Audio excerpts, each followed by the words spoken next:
Okay, I'm going to show you how to make a Google form for a digital breakout.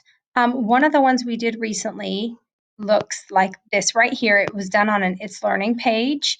And if you go down the left side, you will see the activities that correspond with the clues. And over on the right side is where they're going to put the answer for each clue. And as you can see, it only displays the first question because you have to get the first clue before you move on to the second clue. This would also work very well on a Google slide. So whatever type of platform you're using, there are, all different ways that you could build your breakout. Okay, the first thing you want to do, obviously go to Google Form and you want to add your questions and you want them to be short answer questions. So I'm going to go ahead and add my 5 short answer questions. Okay, and if you're not sure how to add a question, you're just going to hit plus right here and you want to click short answer and you're going to go ahead and type your questions. 5 questions, and I made sure they were all short answer.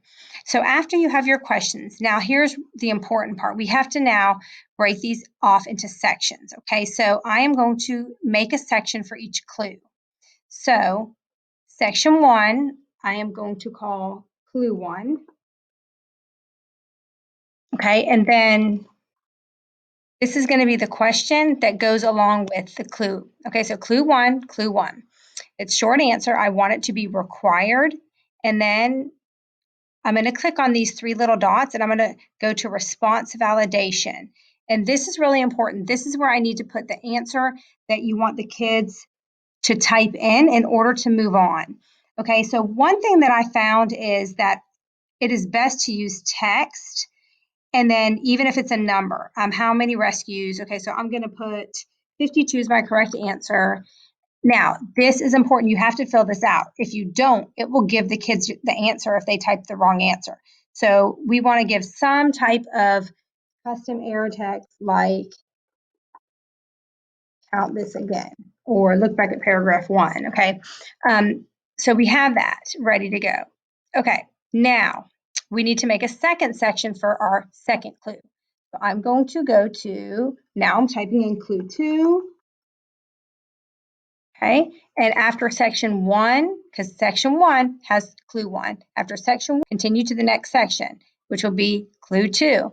Okay, make sure everything's set. So we have clue 1, okay, they have to answer. If they get it wrong, you need to put an error message, make it required. Okay, after section 1, they go to the next section, which is clue 2. Now, I have to choose required, response validation, and this is going to be, even though it's a number, I'm putting text, and I'm going to say 1,145.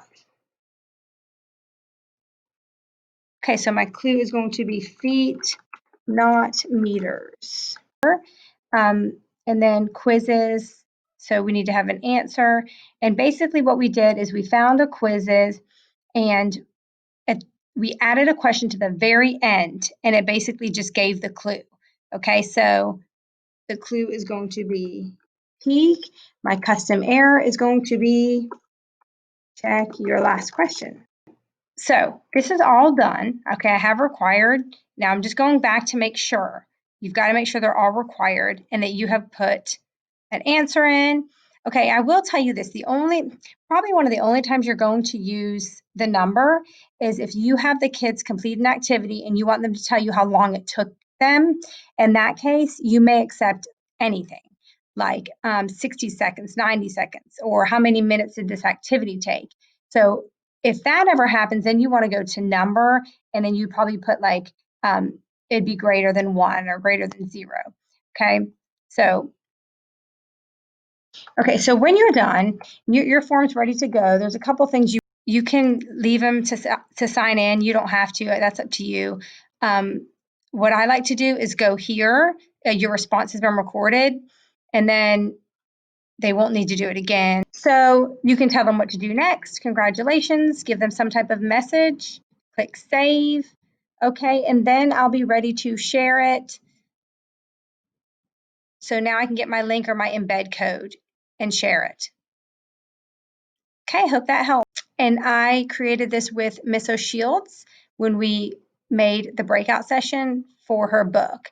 So it worked out really well. And this is a very easy way to do it and just visually appealing, having everything on one page.